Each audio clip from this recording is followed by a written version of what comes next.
Well, hello once again, everyone. Welcome to another edition of This Week in Don's Athletics. I'm your host, Pat Olson. It was a big weekend here on the Hilltop. We start off with the women's volleyball team as they swept Cal, their second win over the Bears this season. Senior outside hitter Jocelyn Levig led the Dons with 20 kills. Here at Dons TV, we caught up with head coach Gilad Duran just after that match. It's huge for us, we are from the West Coast Conference. Everybody always say, like the big boys, and to beat a Pac-12 team twice in the same year, teams that up before I was here even, we lost I don't know how many times, and now in the same year beat them twice, and today decisively 3-0 show that we are a better team. I mean, we had an injury, they play with their starting lineup, or it doesn't really matter. The point is, when you beat them once, maybe people can say maybe it's a mistake. When you do it twice and the way we did, hopefully at the end of the year, the NCAA committee look at this and say this is a pretty good body of work, because they're a top 25 team every year, and we are teams that believe we are one of them. Well, the volleyball team now heads out on the road. They'll open up West Coast Conference play. They play Thursday at San Diego and then Saturday at Loyola Marymount. Meanwhile, the USF men's soccer team also played Cal this past weekend, a very evenly played game as the two teams played to a 0-0 draw in Berkeley. In fact, the Dons outshot the Bears 17-15, and goalie Brendan Roslin pitched his second shutout of the season. The Dons now have one more non-league game. They'll go on the road and play at Boston College this Saturday, and then they gear up for conference play. We had a chance to catch up with head coach Eric Visser, who previews that game in Boston. On Sunday, I thought the team played its best game of the year at Cal Berkeley.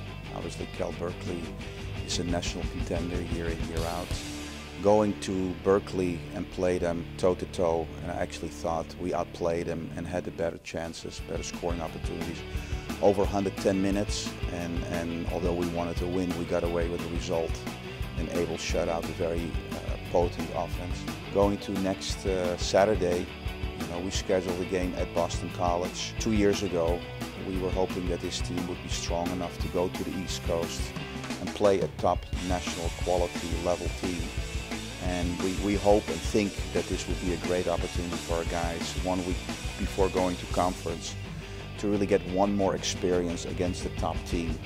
And after that, I think the team should be ready for a competitive conference run. We now turn to the USF women's soccer team as they split this past weekend on the road. They lost on the road at UC Santa Barbara and then turned around on Sunday and won at UC Riverside. They also have just one more non-conference game. That's at home this Friday, a 7 p.m. kickoff here on the Hilltop on Friday night against Valparaiso at Neguesco Stadium. Here's head coach Jim Millender. We've got Valparaiso coming in this Friday night here, and we need a W. We need a win. I mean, at this point of the season, it's really about getting wins and playing for the result. The road trip, it was a tough game in Santa Barbara. Santa Barbara is a team that maybe didn't start off well in the beginning of the season, but they're a very good team. We played very well the first 15-20 minutes of the game, went up a goal, and made a mistake, and the game changed. But again, this is our last match before we start conference play, so we've really got to clean things up a little bit and be sharp at home. We've been very good at home this year. We're unbeaten still, but we need a W. We need to get a result. The cross-country teams took place in the San Francisco State Invitational this past weekend at Golden Gate Park here in the city. The women's cross-country team was led by Kaylee Uland, who finished 6th place overall, and the lone USF men's runner, Jimmy McManus, finished in 9th place.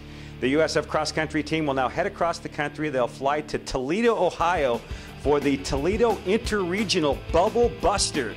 Here's head coach Helen Lehman-Winters with a preview of that event. Looking forward to this weekend, because this will be our true opener for most of our returner runners, and we're heading back to Ohio for the Toledo Bubble Buster. Last year we took our women back there, and it was a successful meet for us. We finished 3rd behind Arkansas and West Virginia, 2 top teams in the country, and we're looking forward to returning again this year for that competition. The field looks to be a pretty good field, comparable to last year, with the addition of some other nationally powered teams.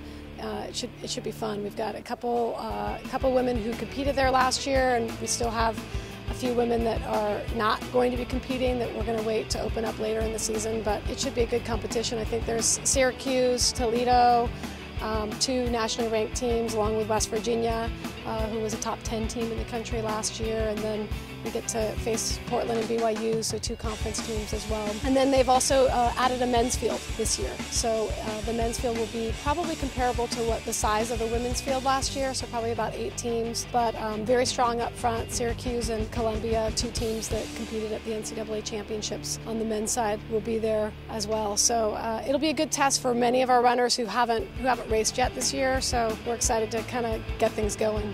Well, that will do it for another edition of This Week in Don's Athletics. Be sure and tune in each and every Wednesday for all the doings here on the Hilltop.